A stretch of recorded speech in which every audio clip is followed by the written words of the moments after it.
കാരുണ്യവാനായ നാഥൻ നമ്മയെല്ലാം അവൻ്റെ ഇഷ്ടദാസന്മാരിൽ ഉൾപ്പെടുത്തുമാറാവട്ടെ. മനുഷ്യനെ ഭൂമിയിലേക്ക് സൃഷ്ടിച്ചയക്കുന്ന സമയത്തു തന്നെ അവൻ്റെ ജീവിതകാലം, അവൻ്റെ ആയുസ്സും അള്ളാഹു നിശ്ചയിച്ചിട്ടുണ്ട്. ഓരോരുത്തർക്കും അള്ളാഹു അനുവദിച്ചു കൊടുത്ത സമയം എന്ന് പറയുന്നത് വ്യത്യസ്തങ്ങളാണ്. തനിക്കു ലഭിക്കുന്ന നിശ്ചയിച്ചിട്ടുള്ള സമയത്തെ എങ്ങനെ ഉപയോഗപ്പെടുത്തുന്നു എന്നതിൻ്റെ അടിസ്ഥാനത്തിലാണ് ഒരു മനുഷ്യൻ്റെ ദുനിയാവിലും പരലോകത്തുമുള്ള വിജയവും പരാജയവുമൊക്കെ നിർണയിക്കുന്നത്. ലോകത്ത് ഏതു മേഖലയിലാവട്ടെ വിജയിച്ചവരെല്ലാം അള്ളാഹു അവർക്ക് നൽകിയ ഈ സമയത്തെ ഏറ്റവും നല്ല വിധത്തിൽ ഉപയോഗപ്പെടുത്തിയവരായിരുന്നു എന്ന് നമുക്ക് കാണാനും മനസ്സിലാക്കാനൊക്കെ കഴിയും. നമുക്കറിയാം, ലോകത്ത് മനുഷ്യർക്ക് ഭൗതിക വിഭവങ്ങൾ പലർക്കും പല അളവിലാണ് അള്ളാഹ് കൊടുത്തിട്ടുള്ളത്. അത് വിജ്ഞാനമാകാം, സമ്പത്താകാം, സൗന്ദര്യമാകാം, മറ്റു സംവിധാനങ്ങളാകാം. എന്നാൽ ലോകത്തുള്ള എല്ലാവർക്കും ഒരേപോലെ വീതിക്കപ്പെട്ട ഒരൊറ്റ വിഭവമേ ലോകത്തുള്ളൂ. അത് സമയമാണ്. എനിക്കും നിങ്ങൾക്കും നമ്മുടെ രാജ്യം ഭരിക്കുന്ന പ്രധാനമന്ത്രിക്കും ലോകത്തെ ഭരണ നേതാക്കന്മാർക്കുമൊക്കെ പടച്ച റബ്ബ് ഒരേപോലെ കൊടുത്തൊരു വിഭവം ലോകത്തുള്ളത് അത് സമയമാണ്. നമുക്കെല്ലാം ഒരു ദിവസം എന്ന് പറയുന്നത് 24 മണിക്കൂർ തന്നെയാണ്. ആ ലഭിച്ചിട്ടുള്ള 24 മണിക്കൂറിനെ എങ്ങനെ ഉപയോഗപ്പെടുത്തുന്നു എന്നതാണ് നമ്മുടെ സമയങ്ങളെ വ്യത്യസ്തമാക്കുന്നതും മൂല്യവത്താക്കുന്നതും എന്നാണ് നമ്മൾ തിരിച്ചറിയേണ്ടത്. സാധാരണ പറയാറുണ്ടല്ലോ, ജനനം എന്ന 3 അക്ഷരത്തിനും മരണമെന്ന മറ്റൊരു 3 അക്ഷരത്തിനും ഇടയിലെ ജീവിതം, ആ ജീവിതത്തിലെ സമയം എന്ന് പറയുന്ന 3 അക്ഷരം കൊണ്ട് നമ്മൾ ആഗ്രഹിക്കുന്ന സ്വർഗം നേടിയെടുക്കാൻ നമുക്ക് കഴിയണം, നമുക്ക് സാധിക്കണം. ഒരുപക്ഷെ നമ്മൾ ജീവിക്കുന്ന ഈ പുതിയ കാലഘട്ടം എന്ന് പറയുന്നത് ഇസ്ലാം വളരെ ഗൗരവത്തോടുകൂടി കാണാൻ ആവശ്യപ്പെട്ടിട്ടുള്ള സമയത്തിന് ഒരു വിലയും നിലയും കൽപ്പിക്കാത്ത സോഷ്യൽ മീഡിയയുടെ അതിപ്രസരമുള്ളൊരു കാലത്താണ് ഞാനും നിങ്ങളുമൊക്കെ ജീവിച്ചുകൊണ്ടിരിക്കുന്നത്. യഥാർത്ഥത്തിൽ ഒഴിവു സമയങ്ങൾ എന്ന് പറയുന്നതും അള്ളാഹു നമുക്ക് നിശ്ചയിച്ചു വന്നിട്ടുള്ള ആ ജീവിതത്തിൻ്റെ ആയുസ്സിൻ്റെ ഭാഗം തന്നെയാണെന്ന് നമ്മൾ മനസ്സിലാക്കണം. നമുക്ക് ലഭിക്കുന്ന ഒഴിവു സമയങ്ങൾ കൂടി ഉൾക്കൊള്ളുന്നതാണല്ലോ നമ്മുടെ ആയുസ് എന്ന് പറയുന്നത്. പക്ഷെ പലപ്പോഴും മനുഷ്യരുടെ പെരുമാറ്റങ്ങളും പ്രവർത്തനങ്ങളും നിലപാടുകളുമൊക്കെ കാണുമ്പോൾ നമുക്ക് തോന്നിപ്പോകാറുള്ളത്, മനുഷ്യർക്ക് ലഭിക്കുന്ന ഒഴിവു സമയം എന്നുള്ളത് അത് അവൻ്റെ ആയുസ്സിനും അപ്പുറത്ത് അള്ള കൊടുത്തൊരു എക്സ്ട്രാ ടൈം, അതെനിക്കെങ്ങനെയും കാണാം, ചെലവഴിക്കാം, തുലക്കാം എന്ന വിധത്തിലാണ് പലപ്പോഴും മനുഷ്യരുടെ പ്രവർത്തനങ്ങൾ കാണുമ്പോൾ നമുക്ക് തോന്നാറുള്ളത്. അതുകൊണ്ട് തന്നെയാണ് പലപ്പോഴും ഇഹലോകത്തിലെയും പരലോകത്തിലെയും വിജയകരമായ പര്യവസാനത്തിനു വേണ്ടി ഉപയോഗപ്പെടുത്തേണ്ടുന്ന വിലപ്പെട്ട സമയങ്ങളെ കളിയിലും തമാശകളിലുമൊക്കെ അലസതയിലും അശ്രദ്ധയിലുമൊക്കെ തളച്ചിട്ട് ജീവിതം പരാജയത്തിലേക്ക് തള്ളിക്കൊണ്ടുപോകുന്നവരായിട്ട് അധിക മനുഷ്യരെയും നമുക്ക് കാണാൻ കഴിയുന്നത്. പ്രിയമുള്ള സഹോദരന്മാരെ, സഹോദരിമാരെ, നമ്മുടെ ജീവിതത്തിലെ സമയനഷ്ടം എന്ന് പറയുന്നത് നമ്മെ പരാജയത്തിലേക്കാണോ തള്ളിവിടുന്നത് എന്ന് നമ്മൾ ചിന്തിക്കേണ്ടതുണ്ട്. നമ്മൾ നഷ്ടപ്പെടുത്തിക്കൊണ്ടിരിക്കുന്ന സമയങ്ങൾ യഥാർത്ഥത്തിൽ അത് ഒരു വല്ലാത്ത തോൽവിയിലേക്കാണോ നമ്മളെ തള്ളിവിടുന്നത് എന്ന ചിന്തയ്ക്ക് വളരെ പ്രസക്തിയുണ്ട് എന്നാണ് ഞാൻ മനസ്സിലാക്കുന്നത്. മനുഷ്യന് അല്ലാഹു സുബ്ഹാനഹു വ തആല നൽകിയ വലിയൊരു അനുഗ്രഹമാണ് ഒഴിവു സമയം. നമുക്കറിയാം, അത് എല്ലായ്പ്പോഴും ലഭിക്കണമെന്നില്ല. ലഭിച്ചാൽ തന്നെയും കൂടുതൽ കാലം അത് നിലനിൽക്കണമെന്നുമില്ല. ഈ ധാരണ നമ്മുടെ മനസ്സിൽ എപ്പോഴും ഉണ്ടാകണം. അല്ലാഹുവിൻ്റെ റസൂൽ കരീം സല്ലല്ലാഹു അലൈഹി വസല്ലം ഈ സമയവുമായി ബന്ധപ്പെട്ടുകൊണ്ട് പറഞ്ഞൊരു വർത്തമാനം നമ്മളെപ്പോഴും കേൾക്കാറുണ്ടല്ലോ. 2 കാര്യങ്ങൾ മനുഷ്യൻ അല്ലാഹു കൊടുത്ത നിഅമത്താനി മഅ്ബൂനും ഫീഹിമാ കസീറുൻ മിനന്നാസ് അസ്സുഹ്ഹത്തു വൽ ഫറാ. അള്ളാഹ് മനുഷ്യന് നൽകിയ 2 അനുഗ്രഹങ്ങളുണ്ട്: ആരോഗ്യം, ഒഴിവ് സമയം. ഇത് രണ്ടിലും മനുഷ്യൻ വഞ്ചിതരാണ് എന്നാണ് അള്ളാഹു റസൂൽ സല്ലല്ലാഹു അലൈഹി വസല്ലം പഠിപ്പിക്കുന്നത്. അപ്പം നമ്മൾ മനസ്സിലാക്കേണ്ടത്, മനുഷ്യൻ വഞ്ചിതനാകുമെന്ന് അള്ളാഹുവിൻ്റെ റസൂൽ കരീം സല്ലല്ലാഹു അലൈഹി വസല്ലം സമയത്തെ മുമ്പിൽ വെച്ചുകൊണ്ടൊരു മുന്നറിയിപ്പ് നൽകിയിട്ടുണ്ട് എങ്കിൽ, ആ സമയത്തിൻ്റെയും ആരോഗ്യത്തിൻ്റെയും കാര്യത്തിൽ വഞ്ചിതരാകുന്ന, ചതിയിൽപ്പെടുന്ന ദൗർഭാഗ്യവാന്മാരുടെ കൂട്ടത്തിൽപ്പെടാതിരിക്കാനുള്ള ജാഗ്രത നമ്മൾ സ്വീകരിക്കേണ്ടതുണ്ട് എന്നാണ് ഞാൻ സൂചിപ്പിക്കുന്നത്. നഷ്ടപ്പെടുത്തിയാലും നഷ്ടപ്പെട്ടാലും, അങ്ങനെ ഉണ്ടല്ലോ, നഷ്ടപ്പെടുത്തിയാലും നഷ്ടപ്പെട്ടാലും തിരിച്ചെടുക്കാൻ കഴിയാത്ത ഒന്നേ ലോകത്തുള്ളൂ, അത് സമയമാണ്. ആരോഗ്യമാവട്ടെ, സമ്പത്താവട്ടെ, ദുനിയാവിലെ മറ്റു എന്തൊക്കെ വിഭവങ്ങളാവട്ടെ, അതൊക്കെ നഷ്ടപ്പെട്ടു കഴിഞ്ഞാൽ ഇന്നല്ലെങ്കിൽ നാളെ, അല്ലെങ്കിൽ ഒന്നിനു പകരം മറ്റൊന്ന്, ഒന്നല്ലെങ്കിൽ മറ്റൊന്ന് എന്നൊക്കെയുള്ള വിധത്തിൽ നമുക്ക് തിരിച്ചെടുക്കാനും തിരിച്ചു പിടിക്കാനും ഉണ്ടാക്കിയെടുക്കാനൊക്കെ കഴിയും. നിങ്ങൾ കേട്ടിട്ടില്ലേ, ലക്ഷങ്ങളും കോടികളൊക്കെ നഷ്ടപ്പെട്ട് ബിസിനസ് തകർന്ന മനുഷ്യൻ മറ്റൊരു സാഹചര്യത്തിലെല്ലാം നേടിയെടുത്ത കഥകളൊക്കെ നമ്മൾ കേട്ടിട്ടുണ്ട്. അങ്ങനെയൊക്കെയാണ് കാര്യങ്ങൾ. പക്ഷേ നഷ്ടപ്പെട്ടാൽ തിരിച്ചെടുക്കാൻ കഴിയാത്ത ഒന്നാണ് സമയം എന്നത് നമുക്കൊക്കെ അറിയാം. സാധാരണ പറയാറുണ്ട്, ഒരു മരത്തിലെ ഇല പോലെയാണ് സമയം എന്നാണ്. ഒരു മരത്തിലെ ഒരു കൊമ്പിൽ നിന്ന് ഒരു ഇല അത് ഉണങ്ങി പഴുത്ത് നിലത്ത് വീണാൽ അത് പോയി, പിന്നെ ആ ഇല തിരിച്ചു കിട്ടില്ല എന്നാണ്. പിന്നെ അവിടെ വരുന്നുണ്ടെങ്കിൽ ആ വരുന്നത് പുതിയ ഇലയാണ്. നഷ്ടപ്പെട്ടതാണ് എന്നതുപോലെയാണ് സമയം എന്ന് പറയാറുണ്ട്. മഹാനായ ഹസൻ ബസ്രി റഹിമഹുല്ലാഹ് പറഞ്ഞൊരു വർത്തമാനമുണ്ട്. അദ്ദേഹം പറഞ്ഞത്, മാമിൻ യൗമിൻ, ഒരു ദിവസവും ഈ പ്രഭാതം ലോകത്തോട് വിളിച്ചു പറയാതിരിക്കുന്നില്ല. എന്താ വിളിച്ചു പറയുന്നത്? ഞാനൊരു പുതിയ യൗമുൻ ജദീദ്, ഞാനൊരു പുതിയ ദിവസമാണ്. അല അമലിക ഷഹീദ്, നീ ചെയ്തുകൊണ്ടിരിക്കുന്ന പ്രവർത്തനങ്ങൾക്ക് മേൽ ഞാൻ സാക്ഷിയാണ്. അപ്പോൾ ഓരോ ദിവസവും നേരം വെളുക്കുമ്പോൾ ആ പ്രഭാതം പുലരി ലോകത്തോട് വിളിച്ചു പറയുകയാണത്ര. എന്ത്? മനുഷ്യ, ഞാനൊരു പുതിയ സൃഷ്ടിയാണ് കേട്ടോ. ഞാൻ ഇന്നലത്തെ അല്ല, ഇന്നലെ കഴിഞ്ഞു. ഈ ബോധം നിനക്ക് വേണം. ഞാനിന്നൊരു പുതിയ സൃഷ്ടിയാണ്. ഞാൻ നീ ചെയ്യുന്ന കർമ്മങ്ങൾക്കൊക്കെയും ഞാൻ സാക്ഷിയാണ്. അതുകൊണ്ട് നീ എന്നെ ഉപയോഗപ്പെടുത്തിക്കോ, എന്നെ വേണ്ടതുപോലെ നീ ഉപയോഗപ്പെടുത്തിക്കോ. ഞാൻ പോയാൽ പിന്നെ എന്നെ തിരിച്ചു കിട്ടൂല. എന്നെ നീ നഷ്ടപ്പെടുത്തിയാൽ പിന്നെ നിനക്കെന്നെ തിരിച്ചു കിട്ടില്ല. ഇത്തരത്തിലൊരു വർത്തമാനം ഓരോ ദിവസവും പ്രഭാതം ലോകത്തോട് വിളിച്ചു പറയുന്നുണ്ട് എന്നാണ്. നോക്കൂ പ്രിയമുള്ള സഹോദരങ്ങളെ, അല്ലാഹു സുബ്ഹാനഹു വ തആല നമുക്ക് നൽകിയ സമയത്തെ അനാവശ്യമായി നഷ്ടപ്പെടുത്തുന്നു എന്നതാണ് ഇന്നത്തെ ഏറ്റവും വലിയ ദുരന്തം. ഞാൻ നേരത്തെ പറഞ്ഞതുപോലെ പുതിയ പുതിയ സംവിധാനങ്ങൾ മനുഷ്യന്റെ സമയത്തെ കാർന്നു തിന്നുന്ന വിധത്തിലാണ്. ഒരുപക്ഷെ തീ വിറകിനെ തിന്നുന്നത് പോലെ, തീ ഉണക്കപ്പുല്ലിനെ തിന്നുന്നത് പോലെ, അതിനേക്കാൾ വേഗതയിൽ മനുഷ്യൻ പോലും അറിയാത്ത വിധത്തിൽ മനുഷ്യന്റെ സമയത്തെ കൊല്ലുന്ന വിധത്തിലാണ് പുതിയ കാലഘട്ടത്തിലെ സംവിധാനങ്ങൾ നമ്മിലേക്ക് വന്നുകൊണ്ടിരിക്കുന്നത്.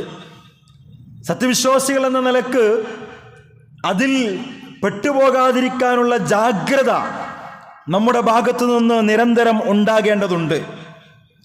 പരലോകത്തെത്തിക്കഴിഞ്ഞാൽ ഒരു മനുഷ്യൻ കൂടുതൽ വിഷമിക്കുന്നത് എന്തിനെക്കുറിച്ചാണെന്നറിയോ? അവൻ നഷ്ടപ്പെടുത്തിയ സമയത്തെക്കുറിച്ച് ഓർത്തായിരിക്കുന്നതാണ്.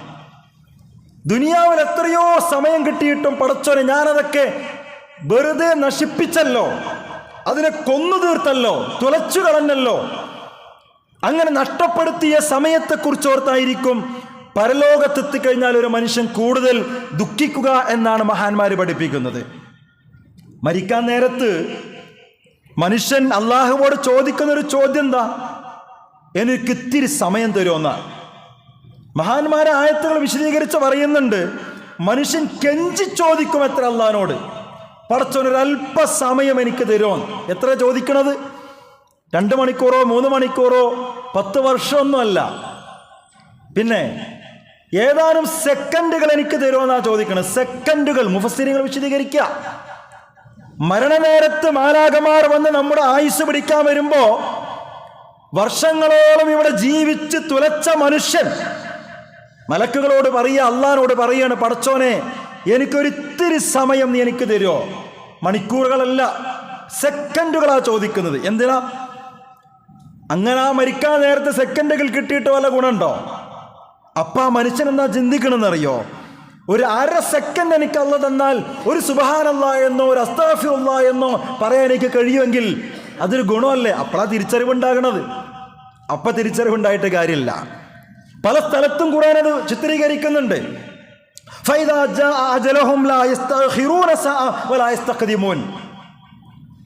ഓരോ മനുഷ്യനും ഭൂമി ലോകത്ത് പടച്ചറബ് നിശ്ചയിച്ചു കൊടുത്തൊരു സമയമുണ്ടല്ലോ. സെക്കൻഡുകളും മിനിറ്റുകളും മണിക്കൂറുകളും ദിവസങ്ങളും ആഴ്ചകളും മാസങ്ങളും വർഷങ്ങളും അങ്ങനെയുള്ള സമയമുണ്ടല്ലോ, ആയുസ്. അത് റബ്ബ് നിശ്ചയിച്ച സമയം അങ്ങോട്ട് എത്തിയാൽ പിന്നെ അല്ലാഹ് അങ്ങോട്ടും അല്ല ഇങ്ങോട്ടും അല്ല എന്ന് നമ്മൾ പറയൂലേ. വൈകിപ്പിക്കൂല, നേരത്തെ ആക്കൂല എന്നാണ്. വലൻ യുഅഖിറല്ലാഹു നഫ്സൻ ഇദാ ജാഅ അജലുഹാ. മറ്റൊരു സ്ഥലത്ത് അല്ലാഹ് പറഞ്ഞതാണ്, നിങ്ങൾക്ക് നിശ്ചയിച്ച ഒരു ഫിനിഷിംഗ് പോയിന്റിലേക്ക് എത്തേണ്ട സമയമായാൽ അല്ലാഹ് പിന്നെ നിങ്ങൾക്ക് ഒരു സെക്കൻഡ്, അര സെക്കൻഡ് പോലും പടച്ചോൻ ബാക്കി തരൂല. മറ്റൊരിടത്ത് പറഞ്ഞത്, മരണത്തിന്റെ വാലാകയെ കാണുമ്പോൾ മനുഷ്യൻ പറയുന്ന വർത്തമാനമുണ്ട്, ലഅല്ലി അമൽ സ്വാലിഹൻ ഫീമാ തറക്തു. പടച്ചോനെ എന്നെ തിരിയൊന്ന് വിട്ടാക്കിക്കാട്ടെ. എന്തൊക്കെയാണോ ഞാൻ ചെയ്യാതെ വെച്ചത്, ബാക്കി വെച്ചത്, അതൊക്കെ ഞാൻ ചെയ്യാം. മനുഷ്യൻ പറയാ. ആരാന്ന് പറയുന്നറിയോ? നമ്മൾ തന്നെയാ. 60, 70, 80, 90 വർഷം കിട്ടിയിട്ടും കാര്യമായിട്ടത് നന്മയ്ക്ക് വേണ്ടിയിട്ടൊന്നും ഉപയോഗപ്പെടുത്താതെ തോന്നിയതുപോലെ സമയം തുലച്ച മനുഷ്യൻ അവസാനം മാലാഖമാരെ കാണുമ്പോൾ കൈകാലിട്ടടിച്ച് വിറച്ചു പറയുന്നൊരു വർത്തമാനം, ലഅല്ലി അമൽ സ്വാലിഹൻ. പടച്ചോൻ ഒരിത്തിരി സമയം എനിക്ക് തന്നാൽ ഞാൻ ഉപേക്ഷിച്ച് വെച്ചതൊക്കെയും ഞാൻ ചെയ്യാതെ പോയതൊക്കെയും ഞാൻ ചെയ്തു തരാം, ചെയ്യാമെന്ന് പറയുന്നൊരു വർത്തമാനമുണ്ട്. അള്ളാഹിന് കൊടുക്കുന്ന വേറെ മറുപടിയൊക്കെ ഉണ്ട്. വിശുദ്ധ ഖുർആനിലെ ഏറ്റവും ഭയപ്പാടുണ്ടാക്കേണ്ട ഒരു വചനമുണ്ട്. നരകത്തെക്കുറിച്ചിട്ടൊന്നുമല്ല, അത് നരകത്തിലെ ശിക്ഷകളെ കുറിച്ചിട്ടൊന്നുമല്ല കേട്ടോ. വിശുദ്ധ ഖുർആനിൽ ഏറ്റവും ഭയപ്പാടുണ്ടാക്കേണ്ട വചനമെന്ന് മഹാന്മാർ പറഞ്ഞൊരു ആയത്തുണ്ട്. ഏതറിയോ? നരകവാസികൾ പടച്ചറബിനോട് കേഴുന്ന ഒരു രംഗമാണ്. നരകത്തിലെത്തിയ ആളുകൾ അള്ളാഹുവോട് പറയുന്ന ഒരു വർത്തമാനമുണ്ട്. വഹും യസ്തരിഹൂന ഫീഹ. ഞാൻ ഓതി വെച്ച ആയത്തതാണ് തുടക്കത്തിൽ. വഹും യസ്തരിഹൂന ഫീഹ. നരകവാസികൾ റബ്ബിനോട് അലറാണ്, അട്ടഹസിക്കുകയാണ്. അവിടെ കേഴലൊന്നുമല്ല, ആ പ്രയോഗം അങ്ങനെ ഖുർആൻ പ്രയോഗിച്ച ആ പദം യസ്തരിഹൂന. നരകവാസികൾ പടച്ചോനോട് അലറിക്കൊണ്ടിരിക്കും, അട്ടഹസിച്ച് പറയും. എന്ത്? റബ്ബന അഖ്രിജ്നാ നഅമൽ സ്വാലിഹൻ ഗൈറല്ലദീ കുന്നാ നഅമൽ. ഞങ്ങൾ ചെയ്യാതെ വിട്ടുപോയ പ്രവർത്തനങ്ങളൊക്കെയും ഞങ്ങൾ ചെയ്തിട്ട് വരാൻ പടച്ചോനെ ഞങ്ങൾക്ക് സമയം തരുമെന്നാ. അപ്പം അള്ളാഹ് തിരിച്ചു ചോദിക്കുന്ന ചോദ്യം, അവലം നുഅമ്മിറുക്കും മാ യതദക്കറു ഫീഹി മൻ തദക്കർ. ചിന്തിക്കുന്നവർക്ക് ചിന്തിക്കാവുന്നത്രയും സമയം ഞാൻ നിങ്ങൾക്ക് നൽകിയിട്ടുണ്ടായിരുന്നു. ഒരുപാട് സമയം നിങ്ങൾക്ക് നൽകിയിട്ടുണ്ടായിരുന്നു. പക്ഷേ നിങ്ങളൊന്നും ചെവിക്കൊണ്ടില്ല. വജാഅക്കുമുൻ നദീർ. നിങ്ങൾക്ക് സമയം തരിക മാത്രമല്ല, നിങ്ങളിലേക്ക് ഞാൻ വ്യക്തമായ മുന്നറിയിപ്പുകാരെയും പറഞ്ഞയച്ചിട്ടുണ്ടായിരുന്നു.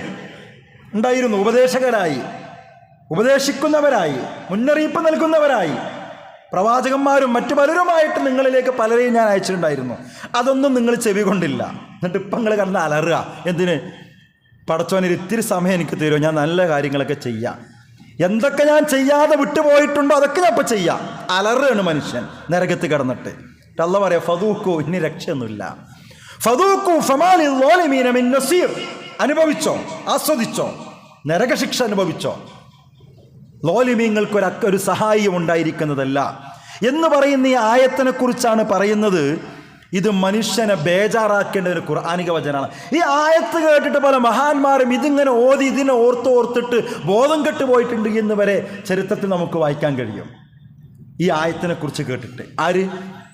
കിട്ടിയ സമയത്തെയൊക്കെയും തുലച്ചു കളഞ്ഞ മനുഷ്യൻ നരകത്തിലെത്തിയിട്ട് പടച്ചറബിനോട് അലറി അട്ടഹസിച്ച് പറയുന്ന രംഗം. പടച്ചോൻ തിരിച്ചു കൊടുക്കുന്ന മറുപടി അതൊക്കെയാണ്. ഇത് മുഫസ്സിരീങ്ങൾ അത് പറയുന്നത് വിശദീകരിക്കുന്നുണ്ട്. അലറിക്കറിഞ്ഞുകൊണ്ട് മനുഷ്യൻ പറയുക, എന്ത്? റബ്ബേ, ഞാനിങ്ങനെ ജീവിച്ചിങ്ങനെ വന്ന് 45 വയസ്സായപ്പോൾ പെട്ടെന്ന് അങ്ങോട്ട് ഞാൻ മരിച്ചു, എനിക്കൊരു കുഴപ്പമുണ്ടായിരുന്നില്ല.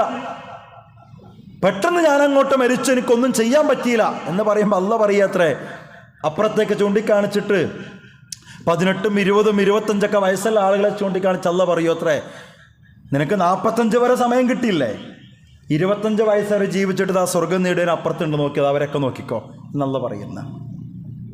ഇത് ആലങ്കാരികമായിട്ട് വിശദീകരിക്കാം മുഫസ്സിരീങ്ങൾ, മഹാന്മാർ. ഇതാണ് ഖുർആനിൽ ഏറ്റവും ഭയപ്പെടേണ്ട ആയത്താണെന്ന്. ഇത് കേട്ട് പല മഹാന്മാർ ഇത് ചിന്തിച്ച് ബോധം കെട്ട് വീണിട്ടുണ്ട് എന്നൊക്കെ ചരിത്രത്തിൽ വായിക്കാൻ കഴിയും. സ്വർഗത്തിൽ സാധാരണഗതിയിൽ ടെൻഷനൊന്നും ഉണ്ടാകൂല സ്വർഗത്തിൽ പോയാൽ. മഹാന്മാർ പറയുന്നത്, ഇനി അഥവാ ഒരാൾ സ്വർഗത്തിലെത്തിയിട്ടും അവന് വല്ല ടെൻഷനും വരികയാണെങ്കിൽ അത് ദുനിയാവിൽ എപ്പോഴെങ്കിലും നഷ്ടപ്പെടുത്തിയ ചില സെക്കൻഡുകളെ കുറിച്ചിട്ടോർത്താണ് എന്നൊക്കെ മഹാന്മാർ പറയുന്നുണ്ട്. അതുകൊണ്ട് പ്രിയമുള്ള സഹോദരന്മാരെ, സഹോദരിമാരെ, കുട്ടികളെ, നാളെ റബ്ബിൻ്റെ മുമ്പിൽ നമ്മുടെ സമയത്തെക്കുറിച്ച് ചോദ്യത്തിന് മറുപടി കൃത്യമായി കൊടുക്കണമെങ്കിൽ ഇവിടെ ഈ ജീവിക്കുന്ന ദുനിയാവിൽ ആ സമയത്തെ പിശാചിന് വിട്ടുകൊടുക്കാതെ ബുദ്ധിപൂർവ്വം നമ്മളതിനെ ഉപയോഗപ്പെടുത്തണം. അങ്ങനെ തന്നെയാണ്. നമ്മുടെ സമയത്തെ വെട്ടിപ്പിടിക്കാൻ പിശാചുണ്ടാകും. മൂർച്ചയേറിയ വാളുമായിട്ട് അവൻ നടക്കുന്നുണ്ട്. ആ സമയത്തിൽ ഒരു സെക്കൻഡ് പോലും പിശാചിന് വിട്ടുകൊടുക്കില്ലെന്ന് തീരുമാനിച്ച് മുന്നോട്ട് പോകാൻ നമുക്ക് കഴിയണം. അങ്ങനെ ആകുമ്പോഴാണ് ലഭിച്ച സെക്കൻഡുകളെക്കുറിച്ച് ചോദിക്കുമ്പോൾ നാളെ റബ്ബിനോട് മറുപടി കൊടുക്കാൻ കഴിയും. നിങ്ങൾ ആലോചിച്ച് നോക്കൂ, 60 വയസ്സ് വരെ ജീവിക്കുന്ന ഒരു മനുഷ്യന് ആ 60 മണിക്കൂറും നന്മയ്ക്ക് വേണ്ടി കിട്ടൂലല്ലോ. നമ്മൾ ആരെങ്കിലും അങ്ങനെ ചിന്തിച്ചിട്ടുണ്ടോ? 60 വയസ്സ് ഒരാൾക്ക് ജീവിക്കാൻ ആയുസ് ഇവിടെ കിട്ടിയെങ്കിൽ ആ 60 വയസ്സും കൃത്യമായിട്ട് 60 വർഷം നന്മ ചെയ്യാൻ അയാൾക്ക് കിട്ടൂലല്ലോ. മഹാന്മാർ പറയുന്നത് 60 വയസ്സ് ആയുസ് ലഭിച്ച ഒരാൾക്ക് 21,900 ദിവസങ്ങളാണ് അത്ര ഇവിടെ ഉണ്ടാവുക, ഇവിടെ കിട്ടുക എന്ന് പറഞ്ഞാൽ 5,25,600 മണിക്കൂർ എന്നൊക്കെ എനിക്ക് കണക്കൂട്ടി മഹാന്മാർ പറയുന്നുണ്ട്. ഈ 60 വർഷത്തിൽ തന്നെ 8 മണിക്കൂർ ദിവസം ഉറങ്ങിയാൽ, പകലുറക്കത്തിൽ പെടുത്തിയിട്ടില്ല കേട്ടോ, രാത്രിയുള്ള ഉറക്കത്തെക്കുറിച്ചാണ് പറയുന്നത്. ആ 8 മണിക്കൂർ ഉറക്കം തന്നെ കൂട്ടിയാലും 60 വർഷം ജീവിക്കണോൻ 20 കൊല്ലം ഉറങ്ങാൻ വേണ്ടി മാത്രം കളയണമെന്നാ. ഏത് രാത്രി ഉറക്കം 20 കൊല്ലം.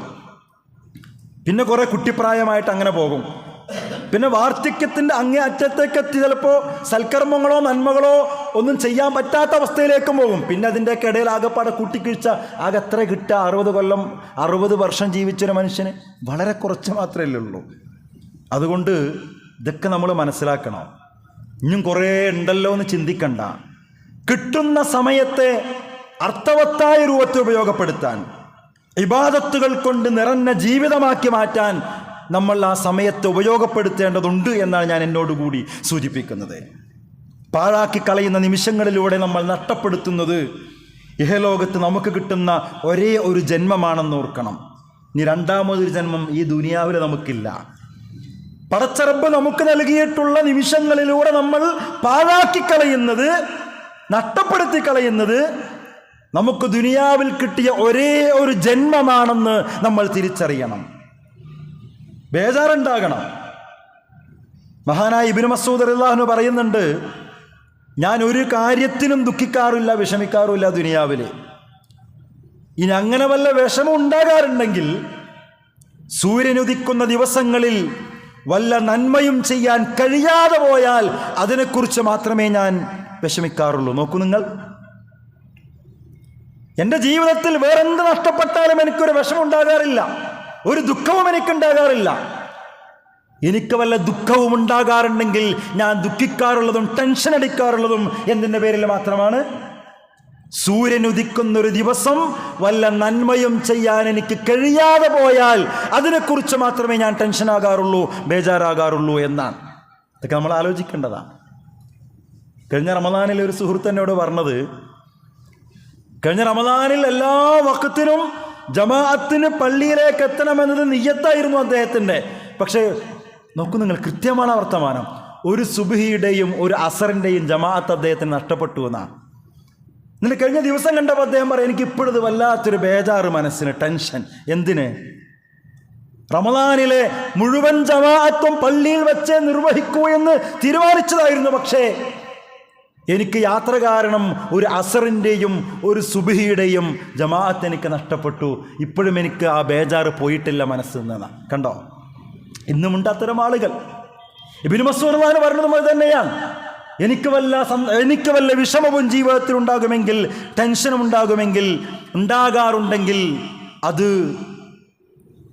ചെയ്യാൻ കഴിയാതെ പോയ നന്മയെക്കുറിച്ച് വിഷമങ്ങളായിരിക്കുന്ന ഒരു അലി റളിയല്ലാഹു പറഞ്ഞത്,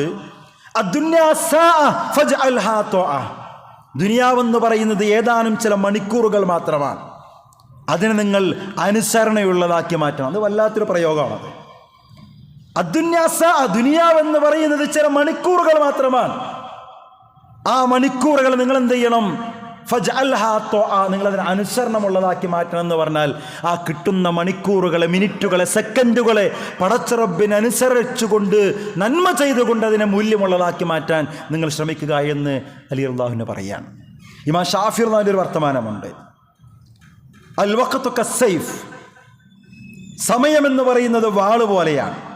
ഷാഫി റളിയല്ലാഹു പറയാ, സമയമെന്ന് പറയുന്നത് വാള് പോലെയാണ്, നീ അതിനെ മുറിച്ചില്ലെങ്കിൽ അത് നിന്നെ മുറിക്കും. വല്ലാത്തൊരു വർത്താനമാണത്. സമയം മൂർച്ചയേറിയ വാള് പോലെ, നീ സൽക്കർമ്മങ്ങളെ കൊണ്ട് ആ സമയത്തെ മുറിച്ചിട്ടില്ലെങ്കിൽ ആ സമയം നിന്നെ മുറിച്ചു കളയും. അതുകൊണ്ട് അള്ളാഹുവെ അനുസരിച്ചും സുന്നത്തായ നമസ്കാരങ്ങൾ അധികരിപ്പിച്ചൊക്കെ ആ സമയത്തെ നീ ഉപയോഗപ്പെടുത്തുക എന്നൊക്കെ ഇമാം ഷാഫി റഹിമഹുല്ലാഹ് പറഞ്ഞതായിട്ടൊക്കെ കാണാൻ കഴിയും. ഇങ്ങനെയൊക്കെ ആണെങ്കിലും പ്രിയമുള്ളവരെ, ദൗർഭാഗ്യകരമെന്ന് പറയട്ടെ, പലപ്പോഴും ആ സമയത്തെ മനസ്സിലാക്കാൻ നമുക്ക് കഴിയുന്നില്ല. അതുകൊണ്ട് തന്നെയാണ് എത്രയോ സമയങ്ങൾ വെറുതെ നഷ്ടപ്പെടുത്തിക്കൊണ്ടിരിക്കുന്നത്. ഞാൻ ചോദിക്കട്ടെ, നമ്മൾ റോട്ടിലൂടെ നടന്നു പോകുമ്പോൾ, അല്ല നമ്മുടെ വീട്ടിൽ തന്നെ, നമ്മുടെ വീട്ടിൽ തന്നെ മുറ്റത്ത് പൈപ്പ് തുറന്ന് വെച്ചിട്ട് വെള്ളം ഇങ്ങനെ പോയിക്കൊണ്ടിരിക്കുകയാണ്. നമ്മൾ നോക്കിയിരിക്കുമോ? ഇല്ല. നമ്മളത് പോയി അടയ്ക്കും, ആ വെള്ളത്തെ നിർത്തിവെക്കും, അല്ലേ? നോക്കൂ, നമ്മുടെ ജീവിതത്തിൽ എത്ര സമയങ്ങളാണ് അങ്ങനെ ഒഴുകിക്കൊണ്ടിരിക്കുന്നത്. എത്ര സെക്കൻഡുകളും മിനിറ്റുകളും മണിക്കൂറുകളുമാണ് നമ്മുടെ ജീവിതത്തിൽ വെറുതെ പാഴായിക്കൊണ്ടിരിക്കുന്നത്. അതിനെ നിർത്തിവെക്കാനും അതിനെ മൂല്യവത്താക്കി മാറ്റാനുമുള്ള വല്ല ശ്രമവും നമ്മുടെ ജീവിതത്തിൽ ഉണ്ടാകാറുണ്ടോ എന്ന് നമ്മളൊന്ന് ആലോചിച്ച് നോക്കിയേ. ചില സമയത്ത് നമുക്കതിൻ്റെ വില ബോധ്യപ്പെടും. നമ്മൾ ഒരു ട്രെയിൻ പിടിക്കാൻ വേണ്ടി പോവുകയാണ്, വണ്ടിയിൽ നിന്ന് വിചാരിക്കും, യാത്ര പോവുകയാണ്, റെയിൽവേ സ്റ്റേഷനിലേക്ക് പോയിക്കൊണ്ടിരിക്കുകയാണ്. പോകുന്ന സമയത്ത് ട്രാഫിക് സിഗ്നലിൽ വണ്ടി നിന്നു, സിഗ്നലാണ്. 90 സെക്കൻഡ് ഇങ്ങനെ കൗണ്ട് ഡൗൺ തുടങ്ങി, 89, 88 ഇങ്ങനെ എണ്ണി ഇങ്ങനെ താഴേക്ക് വരികയാണ്. നമുക്കവിടെ എത്തി ടിക്കറ്റ് എടുക്കണം, കൗണ്ടറിൽ തിരക്കുണ്ടാകും, പ്രശ്നങ്ങളാണ്. നമ്മൾ വാച്ചിലേക്ക് നോക്കി ഇടയ്ക്കിടയ്ക്ക് ബേജാറാകുകയാണ്. ആ 90-ൽ നിന്ന് വന്ന് 78 എത്തി, 77 എത്തി, ഇനിയും അത് 0, 1-ലേക്കൊക്കെ എത്തണമല്ലോ. നമ്മളിങ്ങനെ ഇടയ്ക്കിടയ്ക്ക് നോക്കി സ്വയം നമ്മൾ എന്തൊക്കെയോ അസ്വസ്ഥപ്പെടുക. അപ്പുണ്ടാകുന്നൊരു അസ്വസ്ഥതയും ബേജാറും സാധാരണഗതിയിൽ വെറുതെ സമയത്തെ കളയുമ്പോൾ എനിക്കോ നിങ്ങൾക്കോ ഉണ്ടാകാറുണ്ടോ? രാത്രി ഉറങ്ങാൻ കിടക്കുമ്പോഴും അല്ലാത്തപ്പോഴുമൊക്കെ വാട്സപ്പും സോഷ്യൽ മീഡിയയിലും മറ്റ് സംവിധാനങ്ങളൊക്കെ ഉപയോഗപ്പെടുത്തുമ്പോൾ ഉണ്ടാകാറുണ്ടോ? സ്റ്റാറ്റസ് ഇപ്പോൾ 30 സെക്കൻഡിൽ നിന്ന് 60-ലേക്കൊക്കെ മാറ്റി തന്നിട്ടുണ്ട്, അല്ലേ? എന്ന് പറഞ്ഞാൽ മുമ്പ് അത് 30 സെക്കൻഡ് നമ്മൾ മറുപടി പറയേണ്ടിരുന്നുള്ളൂ, ഇനി 60 സെക്കൻഡ് പഠിച്ചവനോട് മറുപടി പറയണമെന്ന് അതിൻ്റെ അർത്ഥം. അങ്ങനെ സെക്കൻഡുകൾ അങ്ങനെ നമ്മൾ കളഞ്ഞുകൊണ്ടിരിക്കുമ്പോൾ വല്ല ബേജാറും നമുക്കുണ്ടാകാറുണ്ടോ? ഒരു സുബ്ഹാനല്ലാഹ് ചൊല്ലിയാൽ സ്വർഗത്തിലൊരു മരം തരുമെന്ന് അല്ലാഹുവിൻ്റെ റസൂൽ പറഞ്ഞിട്ടുണ്ട്. ഒരു സെക്കൻഡ് വേണോ സുബ്ഹാനല്ലാഹ് എന്ന് പറയാൻ? വേണ്ട. മറ്റൊരാളുടെ സ്റ്റാറ്റസ് നോക്കാൻ, ഒരു വീഡിയോ സ്റ്റാറ്റസ് നോക്കാൻ 60 സെക്കൻഡ് വേണം. നമുക്കൊരു പ്രശ്നമില്ല. ഉണ്ടോ? എന്താ കിട്ടുക നോക്കിക്കഴിഞ്ഞാൽ സ്റ്റാറ്റസ് നോക്കണ്ടെന്നല്ലേ ഈ പറഞ്ഞതിന് അർത്ഥം കേട്ടോ. വേണ്ടത് നോക്കണം, കാണേണ്ടതൊക്കെ കാണണം. ഇത് തന്നെ ഒരു ജോലിയാക്കി മാറ്റിയവരുണ്ടല്ലോ നമ്മളെ കൂട്ടത്തിൽ. അതിനുവേണ്ടി സമയം കളയുന്നവർ. എന്താ ലാഭം? എന്താ കിട്ടാറുള്ളത്? ഒരു സുബ്ഹാനല്ലാഹ് എന്ന് ചെല്ലാൻ സ്വർഗത്തിലൊരു മരം തരും പടച്ചോൻ. ഒരു സെക്കൻഡ് നമുക്ക് വേണ്ട. ദിവസം 10 തവണ സൂറത്തുൽ ഇഖ്ലാസ്, ഖുൽ ഹുവല്ലാഹു അഹദ് അല്ലാഹുസ് സമദ് ലം യലിദ് വലം യൂലദ് വലം യകുൽ ലഹു കുഫുവൻ അഹദ്. അതാ സൂറത്തുൽ ഇഖ്ലാസ്. ദിവസം 10 തവണ ഓതിയാൽ സ്വർഗത്തിലൊരു കൊട്ടാരം കിട്ടുമെന്ന് ഹബീബ് സല്ലല്ലാഹു അലൈഹി വസല്ലം. ഉമറുൽ ഫാറൂഖ് റളിയല്ലാഹു ചോദിച്ചു അത്രേ. അപ്പോൾ റസൂലെ 20 തവണ ചൊല്ലിയാലോ? റസൂൽ മറുപടി കൊടുത്തു, 2 കൊട്ടാരം കിട്ടുമെന്ന്. ഒരു ദിവസം 24 മണിക്കൂറാണ്, 86,400 സെക്കൻഡാണ്. നിങ്ങൾ കണക്കൂട്ടി നോക്കി. ചില തിരിച്ചറിവുകൾ വേണം നമുക്ക്. നമ്മൾ ജീവിക്കുന്ന ഒരു ദിവസം 24 മണിക്കൂർ എന്ന് പറഞ്ഞാൽ 86,400 സെക്കൻഡാണ്. ഈ 86,400 സെക്കൻഡിൽ ഞാൻ പറഞ്ഞ സൂറത്തുൽ ഇഖ്ലാസ് ഉണ്ടല്ലോ, ഖുൽ ഹുവല്ലാഹു അഹദ്, അതൊരു 10 തവണ ഓതാൻ 60 സെക്കൻഡ് വേണ്ട. നിങ്ങൾ ചെയ്തു നോക്കി, ഞാൻ പോതിയ പോലെ. കൃത്യം 60 സെക്കൻഡ് ഉണ്ടെങ്കിൽ കുറച്ച് സ്പീഡിലാണെങ്കിൽ 10ഓ 15ഓ ഒക്കെ പ്രാവശ്യം ചെല്ലാൻ പറ്റും. വേണ്ട, 10 തവണ എന്തായാലും ചെല്ലാൻ പറ്റും. എത്ര ദിവസം നമുക്ക് കിട്ടുന്ന 86,400 സെക്കൻഡിലെ വെറും 60 സെക്കൻഡ് ഉണ്ടെങ്കിൽ എവിടെ നിൽക്കുന്നു നമ്മൾ? ചിലപ്പോൾ ഇങ്ങനെയൊക്കെ അത് ചോദിക്കാൻ നാളെ പരലോകത്ത് പോയാലേ ഈ ബോധം നമുക്കുണ്ടോ? ഉണ്ടോ?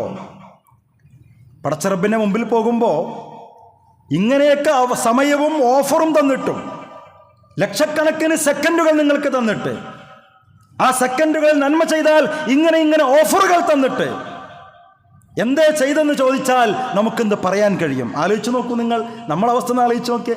നമ്മളൊക്കെയാണ് നാളെ പരലോകത്ത് വിധികർത്താക്കളെങ്കിൽ നമ്മളൊക്കെ നിലപാട് എന്തായിരിക്കും എന്ന് സങ്കല്പിച്ച് നോക്കി. എന്നിട്ട് അതിനപ്പുറം ചിന്തിച്ചാൽ മതി.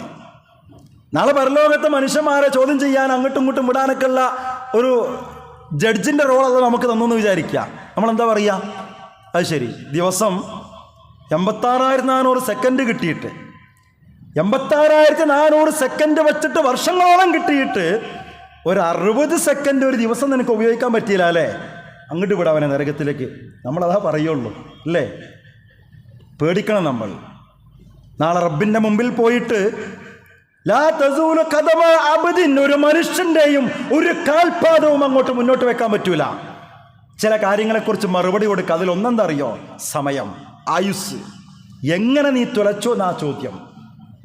ഇതൊക്കെ നമ്മുടെ മനസ്സിലുണ്ടാകേണ്ടതുണ്ട് പ്രിയമുള്ളവരെ.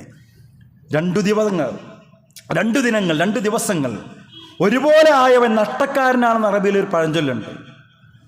പുതിയതൊന്നുമില്ലാത്ത, പുതിയ തീരുമാനങ്ങളില്ലാത്ത, പുതിയ നന്മകളില്ലാത്ത പുതിയ ദിവസം എന്ന് പറയുന്നത് അത് മനുഷ്യനെ സംബന്ധിച്ചിടത്തോളം നഷ്ടത്തിൻ്റെ ദിവസമാണ്. വരാനിരിക്കുന്ന ലോകത്തെ മറന്നുകൊണ്ടാവരുത് നമ്മൾ നമ്മുടെ സമയങ്ങളെ മുന്നോട്ട് കൊണ്ടുപോകുന്നത്, ചിലവഴിക്കുന്നത്. ശാശ്വതമായി വരുന്നൊരു പരലോകത്തെ മറന്നുകൊണ്ട് ഇവിടുത്തെ വളരെ തുച്ഛമായ ആവശ്യങ്ങൾക്ക് വേണ്ടി നമ്മൾ സമയത്തെ നഷ്ടപ്പെടുത്തരുത് എന്നാണ് ഞാൻ പറയുന്നത്. നമ്മൾ സാധാരണ വെള്ളത്തിന് വളരെ ടൈറ്റാകുമ്പോൾ കുടിവെള്ളം മാത്രമേ കുറച്ച് സ്റ്റോർ ചെയ്ത് വെച്ചിട്ടുള്ളൂ. ആ വെള്ളം കൊണ്ട് കുട്ടികൾ ഇങ്ങനെ വല്ലാതെ കയ്യും കാലം കഴുകുമ്പോൾ നമ്മളെന്താ പറയുക? അത് കുടിക്കാൻ വെക്കണം, അത് വല്ലാണ്ട് കയ്യും കാലം കഴുകാൻ എടുക്കണ്ടെന്ന് പറയൂലേ എന്ന് പറയണ പോലെ അള്ളാഹ് നമുക്ക് നൽകിയ സമയമുണ്ടല്ലോ, അത് വാല്യുബിളാണ്, മൂല്യവത്തായതാണ്. അതിനെ വരാനിരിക്കുന്ന പരലോകത്തെ സ്വർഗം ഉറപ്പിക്കാൻ നമ്മൾ ഉപയോഗപ്പെടുത്തണമെന്നാണ് ഞാൻ സൂചിപ്പിക്കുന്നത്. ദുനിയാവിലെ നൈമിഷികമായ സുഖസൗകര്യങ്ങൾ കാണുമ്പോഴേക്ക് അതിലങ്ങട്ട് ഇറങ്ങിച്ചെന്ന് സമയം മുഴുവൻ അതിന് കൊടുക്കുന്നൊരവസ്ഥ ഉണ്ടാകാൻ പാടില്ല. ഒരു വന്യമൃഗത്തിൻ്റെ കയ്യിൽ നിന്ന് രക്ഷപ്പെട്ടോടാൻ വേണ്ടി ഓടി കിണറ്റിലേക്ക് പെട്ടൊരു മനുഷ്യൻ്റെ കഥയൊക്കെ ഇമാം ഗസാലി വിശദീകരിക്കുന്നുണ്ട്. ഒരു വന്യമൃഗത്തിൻ്റെ കയ്യിൽ നിന്ന് രക്ഷപ്പെടാൻ ഒരു മനുഷ്യൻ ഓടി, അങ്ങനെ ഓടിയിട്ട് അവനൊരു കിണറ്റിൽ പോയി പെട്ടു. കിണറ്റിൽപ്പെട്ടില്ല, കിണറ്റിലേക്ക് വീഴുകയാണ്. കിണറ്റിലേക്ക് വീഴുന്നതിനിടയിൽ ആ കിണറിൻ്റെ ഇടയിലുള്ള ഒരു ചെടി, ഒരു ചെറിയ മരം, ഒരു കൊമ്പ്, അതിൽ ഇയാൾ എങ്ങനെയോ പിടുത്തം കിട്ടിയെന്നാണ്. പിടിച്ചിങ്ങനെ തൂങ്ങി നിൽക്കുക. മുകളിൽ നിന്ന് ഈ വന്യമൃഗം വന്നിട്ട് ഇങ്ങനെ ഗർജിച്ചു കൊണ്ടിരിക്കുന്നു. ഇയാൾ ഈ ഒരു പിടിവള്ളി ഈ കൊമ്പിൽ ഇങ്ങനെ തൂങ്ങുകയാണ്. നോക്കുമ്പോണ്ട് പിന്നെ പാമ്പേരിയിൽ നിന്ന് വന്ന ആ കൊമ്പിൻ്റെ അടിവശം, ആ മരത്തിൻ്റെ ചില്ലയുടെ അടിവശം കറുപ്പും വെളുപ്പുമായ 2 എലികൾ ഇങ്ങനെ കാർന്നിങ്ങനെ അതിനിങ്ങനെ മുറിച്ചുകൊണ്ടിരിക്കുക. അപ്പോൾ ആൾ പൊട്ടി വീഴും. താഴെ നിന്ന് ഉഗ്ര സർപ്പങ്ങളിങ്ങനെ അതിങ്ങനെ ആക്രോശിച്ചുകൊണ്ടിരിക്കണമെന്നാണ്. ഈ സമയത്ത് ഈ കമ്പിൽ നിന്ന് എവിടെ നിന്നോ ഒരു തുള്ളി തേൻ വീണ് കിട്ടിയപ്പോൾ ഇതൊക്കെ മറന്നിട്ട് മനുഷ്യതിങ്ങനെ അതിങ്ങനെ നക്കിത്തുടച്ച് ആസ്വദിച്ച് നിന്നു എന്നാണ് ഇമാം ഗസാലി പറയണത്. നമ്മളെ ചിത്രമാണത്. ഇതിൽ വിശദീകരിക്കുന്നുണ്ട്, ഈ വന്ന വന്യമൃഗം എന്ന് പറയുന്നത് മരണത്തിൻ്റെ മാലാഖയാണ്. ഈ മരത്തിൻ്റെ അടിവേര് മുറിക്കാൻ ശ്രമിക്കുന്ന കറുത്തും വെളുത്തതുമായ 2 എലികൾ എന്ന് പറയുന്നത് രാവും പകലുമാണ്, രാത്രിയും പകലുമാണ്. ഈ കിണറിൻ്റെ അടിയിൽ ഇഴഞ്ഞുകൊണ്ടിരിക്കുന്ന പൊളിച്ചു നിൽക്കുന്ന സർപ്പങ്ങൾ എന്ന് പറയുന്നത് ഇവനെ കാത്തിരിക്കുന്ന നരകമാണെന്നൊക്കെ അതിനെ ആലങ്കാരികമായി വിശദീകരിക്കുന്നുണ്ട്. ഞാൻ പറയുന്നത്, തനിക്ക് കിട്ടിയ സമയത്തെ രക്ഷപ്പെടാൻ നോക്കാതെ ഈ ഭീകരാവസ്ഥയൊക്കെ ഉണ്ടായിട്ടും ഒരു തുള്ളി തേൻ കിട്ടിയപ്പോൾ അതിലങ്ങോട്ട് മതിമറന്ന മനുഷ്യൻ്റെ അവസ്ഥയാണ് പലപ്പോഴും നമുക്കൊക്കെ ലോകത്തുള്ളത്. വിശുദ്ധ ഖുർആൻ പറയുന്നുണ്ടല്ലോ, നിങ്ങൾക്ക് കിട്ടുന്ന സമയങ്ങളെ നന്മയ്ക്ക് വേണ്ടി മാറ്റിവെക്കുന്നില്ലെങ്കിൽ ഇന്നൽ ഇൻസാന ലഫീ ഖുസ്ർ, അത്തരം ആളുകളാണ് നഷ്ടകാരികളെന്നൊക്കെ വിശുദ്ധ ഖുർആൻ ബോധ്യപ്പെടുത്തുന്നുണ്ട്. പ്രിയമുള്ളവരെ, ജനനമെന്ന വാതിലിലൂടെ വന്ന് മരണത്തിൻ്റെ വാതിലിലൂടെ കടന്നു പോകുന്നതിനിടയിൽ നമുക്ക് ലഭിക്കുന്ന ഏതാനും ശ്വാസമാണ് യഥാർത്ഥത്തിൽ ഇഹലോക ജീവിതം എന്ന് പറയുന്നത്. എത്ര സമയം ജീവിക്കാൻ കിട്ടി എന്നതിനേക്കാളേറെ പ്രാധാന്യം കിട്ടിയ സമയം കുറഞ്ഞതാണെങ്കിലും അത് നന്മകൾക്ക് വേണ്ടി ഉപയോഗപ്പെടുത്തിയോ എന്നുള്ളതാണ്. അങ്ങനെ ധന്യമാക്കിയ മഹാന്മാരുടെ ചരിത്രങ്ങളൊക്കെ നമ്മുടെ മുമ്പിൽ ധാരാളമുണ്ട്. ഞാൻ അതിലേക്കൊന്നും ഇപ്പോൾ പോകുന്നില്ല, സമയമല്ല. രണ്ട് കാര്യങ്ങൾ പറയാം. ഒരു മഹാൻ എഴുതിക്കൊണ്ടിരിക്കുമ്പോൾ അദ്ദേഹത്തിൻ്റെ പേനയിലെ മഷി കഴിയാണ്. എഴുതിക്കൊണ്ടിരിക്കുന്ന സമയത്ത് പേനയിലെ മഷി കഴിഞ്ഞപ്പോൾ ആ പേനയിൽ മഷി നിറക്കാൻ ഉപയോഗിക്കുന്ന സമയമുണ്ടല്ലോ, കുപ്പിയിൽ നിന്ന് ഫില്ലറെടുത്ത് മഷി ഇതിൽ നിറക്കാൻ ഉപയോഗിക്കാം. എത്ര നേരമാണ്? 1 മിനിറ്റ് വേണ്ട. ആ സമയം പോലും അദ്ദേഹം വേസ്റ്റ് ആവരുത് എന്നുദ്ദേശിച്ചുകൊണ്ട് ഇങ്ങനെ വായ കൊണ്ട് ദിക്ർ ചൊല്ലിക്കൊണ്ടിരിക്കുന്ന ഇമാം റാസിയെ, സലീം റാസിയെക്കുറിച്ചൊക്കെ അങ്ങനെ പറയുന്നത്. വീട്ടിൽ നിന്ന് പുറത്തിറങ്ങി വീട്ടിലേക്ക് തിരിച്ചു വരുമ്പോഴേക്ക് ഖുർആനിൻ്റെ നല്ലൊരു ഭാഗം അദ്ദേഹം ഓതിക്കഴിഞ്ഞിരിക്കുമെന്നാണ്. ഒരു മഹാൻ പരാതി പറഞ്ഞത്, എനിക്ക് ഭക്ഷണം കഴിക്കുന്ന സമയത്ത് എൻ്റെ സമയം വേറൊന്നിനും ഉപയോഗപ്പെടുത്താൻ പറ്റാറില്ലല്ലോ എന്ന് പരാതി പറഞ്ഞ മഹാനെക്കുറിച്ച് കാണാൻ കഴിയും. മറ്റൊരാൾ പറഞ്ഞ എന്താ അറിയോ? വസിയത്ത് ചെയ്തത്, ഞാൻ മരിച്ചാൽ എന്നെ കുളിപ്പിക്കാനുള്ള വെള്ളം ചൂടാക്കാൻ ഞാൻ എഴുതി ഒഴിവാക്കിയ പേനകളുടെ കൂമ്പാരമുണ്ട്, അതുകൊണ്ട് നിങ്ങൾ വെള്ളം ചൂടാ. ചരിത്രം പറയുന്നത് അങ്ങനെ അദ്ദേഹം മരണപ്പെട്ട് അദ്ദേഹത്തിനെ കുളിപ്പിക്കാനുള്ള വെള്ളം ചൂടാക്കി കഴിഞ്ഞിട്ട് പിന്നെയും എഴുതിക്കഴിഞ്ഞ പേനകളുടെ കൂമ്പാരം അവിടെ ഉണ്ട്. അപ്പോൾ ആ മനുഷ്യൻ എത്രമാത്രം എഴുതിയിട്ടുണ്ടാകണം നന്മകൾ. മുൻഗാമികൾ അങ്ങനെയായിരുന്നു. കിട്ടുന്ന സമയങ്ങളൊക്കെയും നേരങ്ങളൊക്കെയും നന്മയ്ക്ക് വേണ്ടിയും പരലോകത്തിന് വേണ്ടിയും മാറ്റിവെച്ച ആളുകൾ. ഇതൊക്കെ നമ്മുടെ മനസ്സിലുണ്ടാകണം. ആ അർത്ഥത്തിലൊക്കെ ഇതിനെ കാണാനും സമയത്തെ അങ്ങനെ മുന്നോട്ട് കൊണ്ടുപോകാനും കഴിയണം. സൂര്യൻ നമുക്ക് വേണ്ടി കാത്തു നിൽക്കില്ല. നമ്മൾ വില കൊടുത്ത് വാങ്ങിയതാണെങ്കിലും നമ്മൾ കയ്യിൽ കെട്ടി നടക്കുന്ന വാച്ചാണെങ്കിലും അതിലെ സെക്കൻഡ് സൂചിയോ മിനിറ്റ് സൂചിയോ 1 സെക്കൻഡ് പോലും നമുക്ക് വേണ്ടി കാത്തു നിൽക്കില്ല. അതുകൊണ്ട് ആ ഒരു മഹാനോട്, താബികളിൽപ്പെട്ട ആമിർ ബിൻ അബ്ദുൽ ഹൈസിനോട് ഒരാൾ വന്നിട്ട് എന്നോട് അല്പം സംസാരിക്കണം എന്ന് പറഞ്ഞപ്പോൾ അദ്ദേഹം പറഞ്ഞത്, അംസിക്ക് ഷംസ് ഹത്താ ഉകല്ലിമുക്ക്, ഞാൻ നിന്നോട് സംസാരിച്ച് കഴിയുന്നത് വരെ നീ സൂര്യനെ പിടിച്ചു വെക്കുക എന്നാണ് പറഞ്ഞേ. ഒരു ശിഷ്യൻ വന്നുകൊണ്ട് ഉപദേശം ചോദിച്ചപ്പോൾ മറ്റൊരാൾ പറഞ്ഞത്, അംസിക്ക് ഷംസ, നീ സൂര്യനെ പിടിച്ചു വെക്ക്. എന്താ അർത്ഥം? സൂര്യനെ പിടിച്ചു നിർത്താൻ കഴിയില്ല, സൂര്യനെ പിടിച്ചു വെക്കാൻ കഴിയില്ല. ആ ബോധത്തോടുകൂടി നീ ജീവിതത്തെ മുന്നോട്ട് കൊണ്ടുപോകണം എന്നാണ് ഈ പറഞ്ഞത്. അല്ലാഹു സുബ്ഹാനഹു തആല നമുക്ക് ആയുസ്സും സമയവും ഒക്കെ തന്നത് എന്തിനറിയോ? നമ്മളെ പരീക്ഷിക്കാനാ. അല്ലദീ ഖലഖൽ മൗത വൽ ഹയാത ലിയബ്ലുവക്കും അയ്യുക്കും അഹ്സനു അമല. എന്തിനാ അങ്ങനെ സമയം തന്നത്? പലരെയും 25-ലും 20-ലും 30-ലൊക്കെ അത് തിരിച്ചു കൊണ്ടുപോയപ്പോൾ എന്തിനാ നമുക്കിങ്ങനെ ആയുസ് നീട്ടി തന്നത്? എന്തിനാ? അഹ്സനു അമല. കിട്ടുന്ന സമയങ്ങളെ നല്ല രൂപത്തിൽ ഉപയോഗപ്പെടുത്തിയവരാര് എന്ന് പടച്ചറബിന് അറിയാനും മനസ്സിലാക്കാനും പരീക്ഷിക്കാനും വേണ്ടിയിട്ടാണ്. അതുകൊണ്ട് പ്രിയമുള്ളവരെ, ഇതൊക്കെ നമ്മുടെ മനസ്സിലുണ്ടാകണം. ആ അർത്ഥത്തിൽ ഞാൻ നേരത്തെ പറഞ്ഞതുപോലെ നമ്മുടെ സമയത്തെ നഷ്ടപ്പെടുത്താനും കൊല്ലാനുമൊക്കെ ഒരുപാട് സിസ്റ്റങ്ങളും സംവിധാനങ്ങളും ഉള്ളൊരു ലോകത്താണ് നമ്മൾ ജീവിക്കുന്നത്. എല്ലാം ആവശ്യത്തിനും അത്യാവശ്യത്തിനും വേണം. അതിനപ്പുറം സമയത്തെ വെറുതെ തുലച്ചു കളഞ്ഞതിൻ്റെ പേരിൽ നാളെ പടച്ചറബിന് മുമ്പിൽ മറുപടി പറയേണ്ടുന്നൊരു ഗതികേട് നമുക്കുണ്ടാകാൻ പാടില്ല. പടച്ചറബ് നമ്മെ അനുഗ്രഹിക്കുമാറാവട്ടെ.